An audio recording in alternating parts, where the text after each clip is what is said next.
Olá, meus irmãos, bem-vindos ao canal Ministério Palavra do Senhor. Hoje vamos estudar o capítulo 11, 12 e 13 do livro de Êxodo, né? A gente viu aí no capítulo 10, a última praga aí, a nona praga, foi a praga das trevas. Deus escureceu o Egito. Por quê? Isso tem um sentido, porque o sol era considerado um Deus. E Deus foi lá e mostrou que o único Deus que existe é Ele. Tanto isso é verdade que lá no Gênesis, Deus está falando lá que Deus criou luminares, um grande luminar para o dia e outro para a noite. Por quê? Para não citar o sol e a lua, que eram considerados deuses. Tem esse cuidado, né? No capítulo 11, Deus fala a Moisés que vai enviar mais uma praga sobre o faraó, e o faraó vai deixar o povo ir depois dessa praga, né? E manda Moisés ao faraó para dizer que por volta da meia-noite ele passará pelo Egito, e todos os primogênitos do Egito morrerão, desde o filho mais velho do faraó, o herdeiro do trono, até o filho mais velho da escrava que trabalha no moinho. É o anúncio da morte dos primogênitos do Egito. O faraó não morreu. Aqui alguns dizem que é o faraó Ramsés II. Não morreu, filho de Sete. Não morreu porque Ramsés não era o primogênito. Por isso que ele não morreu. E aí começou o povo, os egípcios de boa vontade, começaram a dar prata, ouro, para poder o povo se preparar para poder sair do Egito, para o Êxodo. Deus favoreceu o coração dos egípcios com simpatia pelos israelitas. E aí, meu irmão e minha irmã, o faraó mais uma vez não deu ouvidos a Moisés. E aconteceu o quê? No capítulo 12, a gente vai ver a instituição da Páscoa, no capítulo 12. E diz Moisés a Arão, o Senhor, da seguinte forma: este deverá ser o primeiro mês do ano para vocês. Digam a toda a comunidade de Israel que no 10º dia deste mês, todo homem deverá separar um cordeiro e um cabrito para a sua família, um para cada casa. Se a família for pequena demais para um animal inteiro, deve dividi-lo com seu vizinho mais próximo, conforme o número de pessoas e conforme o que cada um puder comer. Que seja um macho de 1 ano sem defeito, pode ser cordeiro ou cabrito. Guardem-no até o 14º dia do mês, para quando toda a comunidade de Israel irá sacrificá-lo. Meu irmão, aqui Deus está instituindo aqui como se deve comemorar a Páscoa e estabelecendo normas de adoração, inclusive. E aqui estabelecendo um calendário hebraico. O mês aqui da Páscoa, o primeiro mês, é o mês de Abib ou Nissan, entre março e abril, tá? Tem as chuvas chamadas seródias, que são as chuvas da primavera. Começa a colheita da cevada e do linho. Aqui é festejada a Páscoa, os pães sem fermento, a colheita dos primeiros frutos, tá? E aí, meu irmão e minha irmã,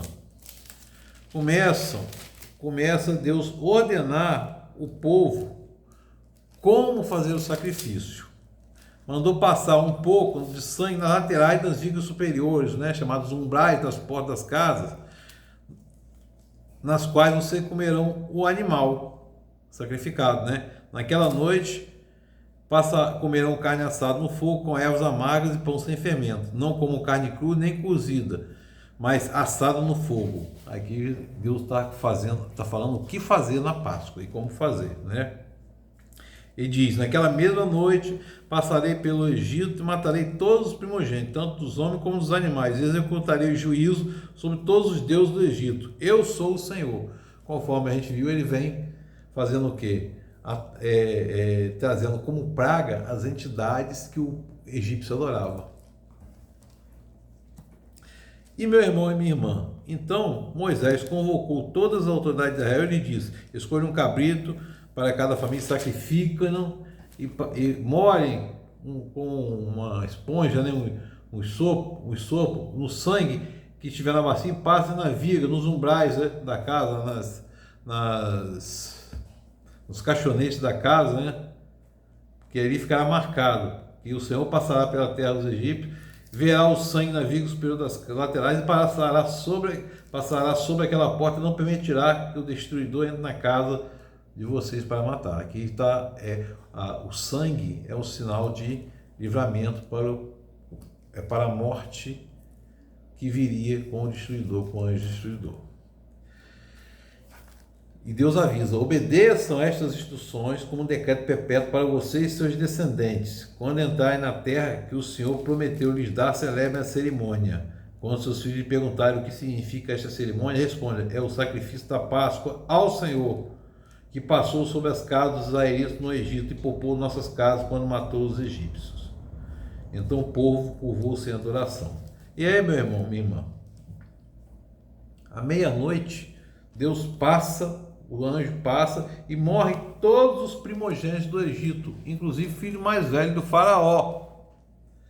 E aqui é bom a gente lembrar de uma coisa: para o povo egípcio, o deus Amon-Ra era o criador de tudo, e inclusive os primogênitos eram dedicados ao deus Amon-Ra. E Deus mais uma vez ataca de forma sobrenatural todas essas divindades que na verdade não são divindades, são frutos de idolatria, né?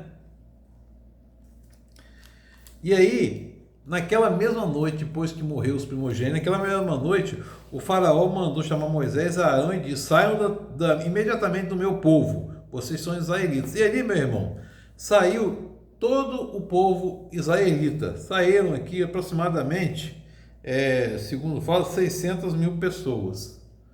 Mas ali não eram só egípcios, não era só israelitas, havia outros povos também que saíram juntos. E a gente tem que lembrar também que está saindo um povo, não é o povo que está saindo, não é o povo que entrou, aquele povo que entrou morreu lá já. São um povo são um povo ali que nasceu no Egito, nasceu na idolatria, embora os costumes, embora o culto ao Senhor tenha sido preservado por algumas famílias, mas a grande parte que saiu ali não conhecia, não tinha ouvido falar de Deus, não conhecia Deus e eram idólatras também, assim como saíram escravos de outras nacionalidades, tá? Eles conseguiram sair, o povo tomou pão sem fermento, carregou os ombros as amassadeiras, embrulhado nas suas roupas. O povo saiu com os despojos do Egito, né? Levou prata e ouro. E ali está se cumprindo o período de 430 anos. Quando completou os 430 anos, todos saíram do Egito, conforme foi a promessa do Senhor a Abraão lá atrás. Saíram do Egito. E aí o Senhor começa a formar a nação de Israel, que entrou uma família e lá começou a se formar um povo. Essa nação de Israel seria a nação responsável, escolhida por Deus para levar a palavra dele a todo mundo. E aqui, no capítulo 12 ainda, o Senhor começa a instruir Moisés e Arão sobre as leis da participação na Páscoa. Nenhum estrangeiro poderá comê-la. O escravo comprado poderá comer da Páscoa depois de circuncisado, que é circuncisão é aquela aliança estabelecida com Abraão lá, né? Mas o residente temporário e trabalhador dela não comerão. Vocês a comerão numa só casa. Não levem nenhum pedaço de carne para fora da casa, nem quebrem nenhum dos ossos. Isso aqui é muito simbólico também, porque Jesus não teve nenhum osso quebrado na cruz, né? E aí, qualquer estrangeiro residente entre vocês que quiser celebrar a Páscoa do Senhor, terá que circuncidar todos os do sexo masculino da sua família, então poderá participar como natural da terra. Era uma condição, né? Deus já estabelece condições ali. E aí, meu irmão, minha irmã, no capítulo 13, a ordem do Senhor é para consagrar a ele todos os primogênitos. Porque assim como os primogênitos do Egito eram consagrados a Amon-Ra, aqui no capítulo 13, Deus manda consagrar os primogênitos de Israel a ele. Então disse Moisés ao povo: comemore esse dia em que vocês saíram do Egito, da terra da escravidão, porque o Senhor os tirou dali com mão poderosa. Não comam nada fermentado neste dia do mês de Abib, ou Nissan, né?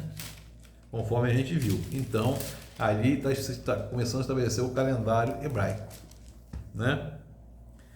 Vocês deverão celebrar toda a cerimônia neste mesmo mês, né? Durante 7 dias comam pão sem fermento e no 7º dia façam uma festa dedicada ao Senhor. Porque no 7º dia o Senhor descansou. E aqui a gente já vê uma coisa: o sábado foi instituído para o homem e não o homem para o sábado, como diz lá na frente. E o sábado, quando Deus manda guardar o Shabá, é justamente para o povo lembrar que no cativeiro eles não tinham descanso, nem sábado, nem dia nenhum. Então, o sábado é dedicado ao Senhor, mas também para descanso. E aí, meu irmão, minha irmã, no versículo 11 do capítulo 13, fala a seguinte coisa: Deus, depois que o Senhor os fizer entrar na terra dos cananeus, entregá-la a vocês, como jurou a vocês, seu pai, separem para o Senhor o primeiro nascido de todo o ventre. Aqui está falando da consagração dos primogênitos, mas também está consagrando os primeiros animais, chamados primícias também, né? E aí, meu irmão, o faraó deixa o povo ir, e Deus faz com que ele vá por um caminho mais longo, né? Em vez de ir seguir direto pela terra dos filisteus, Deus faz dar a volta no deserto. Isso tem um propósito, né? Lembra que ficou no deserto 40 anos. Moisés levou os ossos de José, que havia pedido aos filhos de Israel quando ainda estavam no Egito, né? Os israelitas partiram de Sucote e acamparam em Etã, junto ao deserto.